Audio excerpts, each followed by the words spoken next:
This Motzei Shabbos, we start saying Slichos. And from this Shabbos already, we start feeling Rosh Hashanah. Matter of fact, this Parsha, which has the 98 curses of the Tochacha, the Gemara tells us, it's a psikta, that Ezra Sofer legislated that we have to fit in reading Parshas Savo before Rosh Hashanah, and it should symbolize Tichle Shana v'Klaloseha, Tachel Shana v'Brechoseha. The old year, right, ends with all the curses. So the old and the curses out, and comes in the new year with all its blessings.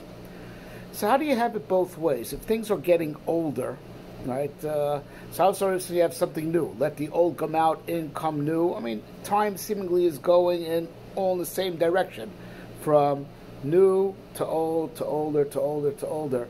Like, what's this game like we're playing that will decide arbitrarily, seemingly, right, that only the bad stuff is going into the past, but the good stuff is not going into the past. It's coming into the present, as if we'll hold on to it. So to explain that very briefly, in a few brief words, and it has also very much to do with this week's Parsha. Over and over again, this week's Parsha, you will find the usage of the term Hayom, today, and Rashi in all the instances will say the same thing, the same drasha, that you should view Torah and our mission, what we're commanded to do, as today, as if it was just freshly commanded. It should always be fresh, right? The same idea, like this Torah that we've had for 3,000 years, right? And you've known it your whole life. To constantly look at it as new, how do you do that? And in what way is that true? How is it not 3,000 years old since we received it? The key to all this lays in a interesting Medrash Tanchuma at the beginning of the Parsha. The Parsha opens up with the command of Bikurim. And, the special 7 species that Eretz Yisrael is praised for, we have to take the first of each one of those species and bring it to Hashem anytime from Shavuos onwards. Right, is the time to bring it. And so it says in this Medrash that Moshe Rabbeinu foresaw that the temple will be destroyed, and the mitzvah of Bikurim would be, sadly, out of commission until the temple gets speedily rebuilt. Bimhera b'yameinu. So Omad v'tiklam, we saw she was palim gimel paim b'yom. He got up, and Moshe Rabbeinu already instituted the concept of davening 3 times a day. So even if the specific times were legislated later by the Anshe Knesset Hagdola, right, but Moshe Rabbeinu already instituted, according to Tanchuma, the concept of davening 3 times a day. 3 times a day, to supplement for the mitzvah of Bikurim that was once a year. Everyone, brought it just once a year. So for a once-a-year mitzvah, the supplement for it, for the time that goes out of, God forbid, goes out of use, becomes non-applicable, daven 3 times a day. So the Sfarim explain like this, it's in the Tiferes Yosef and other Sfarim. The idea of Bikurim, you take the first of something and you give it back to Hashem. It means you want to leave it connected to Hashem. So you have this wonderful first fruit that gives you the greatest satisfaction. You want to know how to keep the first, like that sense of firstness, perpetually fresh. Leave it by Hashem.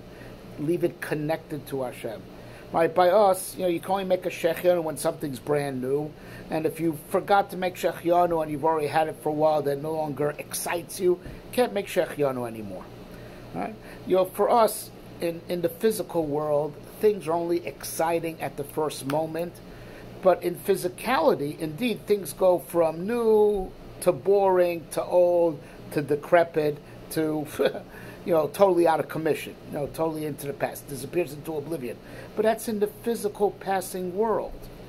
In the spiritual world, everything is perpetually fresh, because the spiritual never gets old. The spiritual is infinite, like God, who emanates it. So God is forever, and the energies that he gives us is forever, and the Torah that he gives us is forever. Do you know what the problem is? Why Torah seems old? Torah never gets old. Just like God himself, who wrote the Torah, who emanated the Torah, doesn't get old. Torah just gets old to our physical eyes, because in the physical world, things are only exciting at the first moment. After that, it loses its pizzazz, and after that, it goes from bad to worse. If it's something truly physical, it starts falling apart. Now, in physical world and in physical time, things just go in one direction, to old, older, to oblivion. But that's in physicality. That's not in spirituality. In the spiritual, time works the other way around.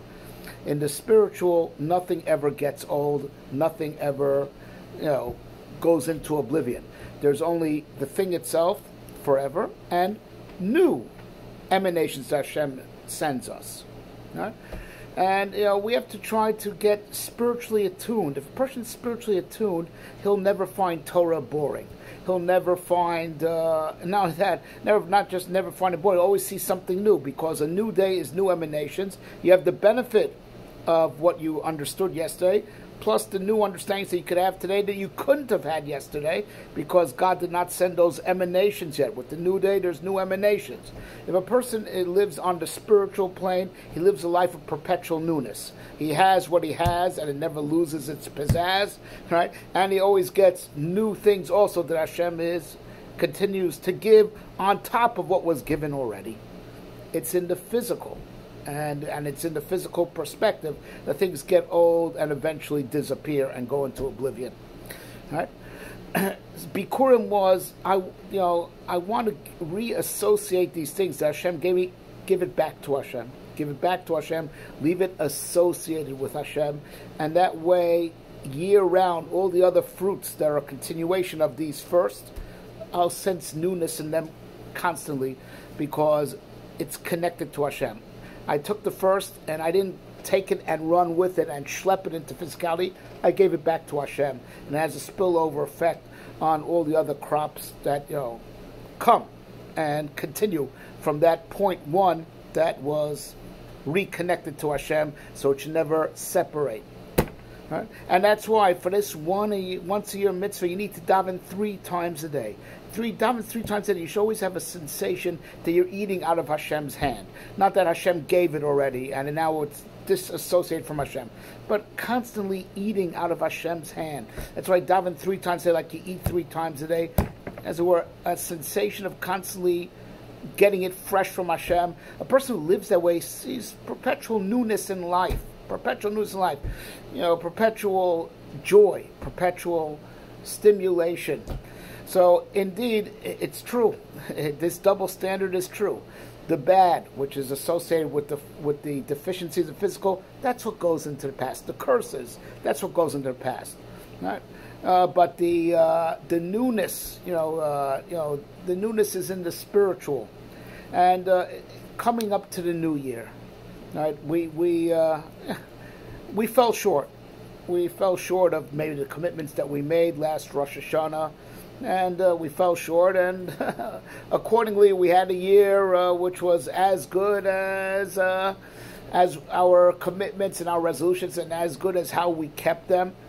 New beginning. Whatever is wrong, whatever is deficient, that goes into the past. It's a fresh start. What's bad, which is associated with the limitations of the physical time, just moves into past and into oblivion, right? But I have to now say, all right, clean break.